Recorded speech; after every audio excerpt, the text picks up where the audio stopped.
Welcome to One Word a Day. I'm Sophie, your pilot into the universe of Chinese. Let's continue to unpack another sound alike, man. And of course, it kept the visual cue, which yesterday we talked about. It means long. And now we add a kind of a categorical radical, which depict the material of what is long. And if you came across Chinese characters a lot, and this is one of the most commonly seen one because this is one of the 5 major elements of Chinese about water. So water, long water.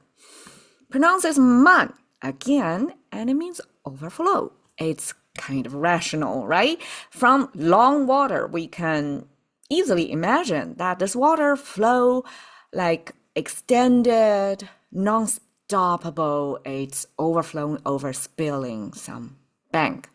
But it's not threatening because Chinese as a culture, agrarian culture society, that our livelihood back then depended on the control of water. So when waters overflow from the banks, that could mean disaster, right? Could mean hunger or death, starvation for the next year.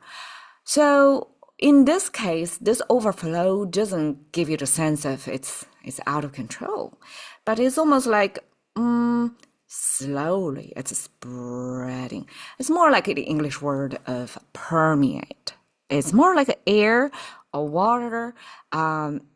That's kind of a shallow, small volume. It's not a flash flood kind of urgency or volume all of a sudden. So this character doesn't give you the sense of urgency or scare or fear it brought. Instead, there's quite some amazing meanings associated with this character. Okay, so man, the same pronunciation. And yesterday I forgot to mention that. Again, if you know Chinese a little bit here, this eyeball symbol not only came from the original that looks like this, the 2,000 years ago version, that we just further not only from the curved eyeball straighten the edge of the eyeball itself to this 2,000 years ago, so already simplified version, but we box up the corners, the outer profile of the eye edges from the almond shape or oval shape, which were more realistic than this boxy shape. So this is for the simplification of writing. Straight lines, easy. It's like foolproof. That's the goal. And so the contemporary Chinese, when we see the eyeball symbol, a lot of time is verticalized eyeball, meaning even if in the real world our eyes are longer in width than height, right? So it's kind of laying out like this eyeball we're seeing, even if it's squared up. In ancient, many of the eyeball symbols were verticalized, and that's a new learning that I forgot to yesterday to talk about of why some Chinese eyeballs were horizontal, like the realistic version, versus some many more eyeballs were verticalized. It's totally related to space optimization, because for a long time, probably ever since the seal script language, like this version, this is like a carved into a seal, so it's not really limited by space. But later on, before the printing press, okay, the language was recorded on strips of bamboo because bamboo were cheap everywhere, easy to make, easy to access, right? So that's the initial hard drive for civilization for Chinese. So strips of bamboo were narrow, long strips, kind of like even narrower than your bookmark. And to keep things within that narrow strip, a lot of times writing the full length of eyeball horizontally, and especially has something on the right side or left side paired with something else, that gets too wide. So this narrowing or lengthening of the characters. This proportional change is totally to the proportion of its media back then, this bamboo strip. Therefore, lots of, I would say majority of the eye symbols were verticalized to save space, to make it narrow horizontally. But over here, it is a horizontal eye. The reason why is because it's made of a 3 parts, top, middle, bottom, and that's already pretty long. And if you further verticalize the eyeball in the middle, proportional-wise, it's like, it's a too long a stretch, because if you notice, most of the Chinese characters try to keep within a 2D frame in a kind of a square shape. At most, it's kind of like this shape. Very rarely, it will be like that shape. Okay, I hope my hand gesturing can work. Okay, so that's the reason why of the eyeball. And again, to review, we have this long on the right side, man, created from the, man. I switched to English pronunciation, of covering your eyes. And here, the top was later, shorter version of the hat. The previous hat we saw is like all the way dripping down. I guess there were like different size of hat, but here is like on top of the hat. The hat create a dome. First line is a lining to keep it breathable, right? Some sort of fabric. And then the bottom is the hairpin to secure your hat to your head. All right. So the hat also serves as a kind of a covering, not only give it a warmth, right, protection, but also I'm imagining with a little bit of shading on top, over your eyeball, shade from the sun. And if that's not shady enough, your hand go in there.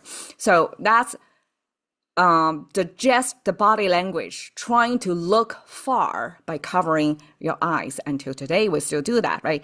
So with this body gesture, all humans do. We kind of deduce that it's the long distance that we're doing by doing this. So that means long, and when long plus water, that means slowly overflowing, that water kind of trickling, and long distance. All right. Examples, 路慢慢. Okay. This came from one of the classical Chinese poetry.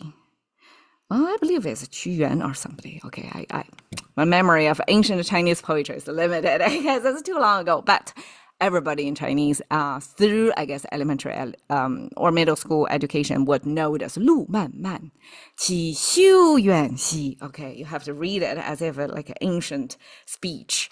That's kind of draw out the pronunciation to kind of match the visual you're trying to depicting. 路, the road. 慢慢, overflow. Okay, what do you mean the road overflow? Here, 慢慢, we use the water, extended, long trickle of water.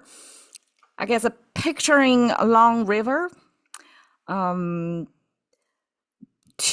the road. So road, ancient times also got paved road, or at least something like a trail that for horses or humans, we can tread on it. And 慢慢 give you the visual of it's really long as far as, the horizon, as far as you can see.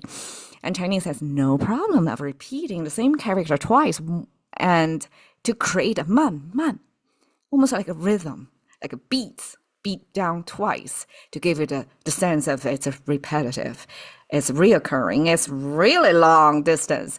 So 路慢慢 we're describing the road is long, and the poetry's meaning is about, okay, life is a long journey, like this long road, and you are going to take your lifetime to 修, to modify yourself. So it talks about ancient self-improvement book, okay, talks about this idea of lifetime learning. You have to keep improving yourself just as the road keeps extending. Okay, 漫画, 画, drawing, and overflow drawing. What could that be? It turned out that Chinese used this overflow imagery quite freely.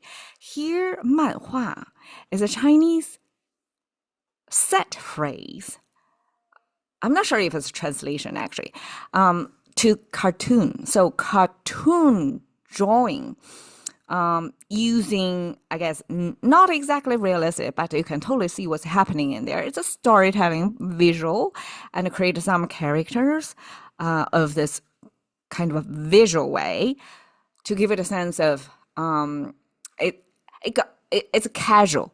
It's not serious drawing. It try to get the idea across with the minimum effort, and a lot of time it's funny, make you laugh, make you think. So that's 漫画, cartoon translation. And the last one, 浪漫. That one sounds more like sound translation. However, it's kind of romantic because both of them are with water. And the left one, the 浪, means wave, overflow. It's a Chinese translation of romance or romantic. And as I just learned that this romantic as a music period or romantic as a literature period was a recent invention. Apparently, in the earliest days that humans, when survival was the first thing, you were not thinking about being romantic or seek romance. So it's arranged marriage where you're not supposed to choose. So 浪漫 is a modern concept. That's probably after the Industrial Revolution or pre-Industrial Revolution, when the technology kind of make the survival intensity lower a little bit, that humans can, at least some ratio of the population can afford to live according to their own wish. So that's romance. And the Chinese, probably the Japanese first translate this Western concept, 浪漫, because absolutely in Chinese back then, there was no such thing as 浪漫.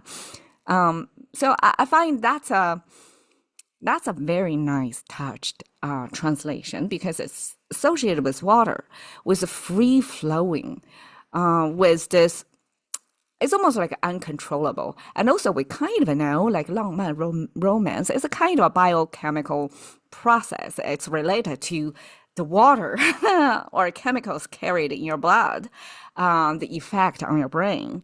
So all of that can be derived from how these two characters carry that complex load of message that originated from the West and then imported to the East. So 漫, I think, is and the 浪漫created together a very like top-notch translation for that. And here is 漫, how the water overflow. Thank you for your time. See you another day.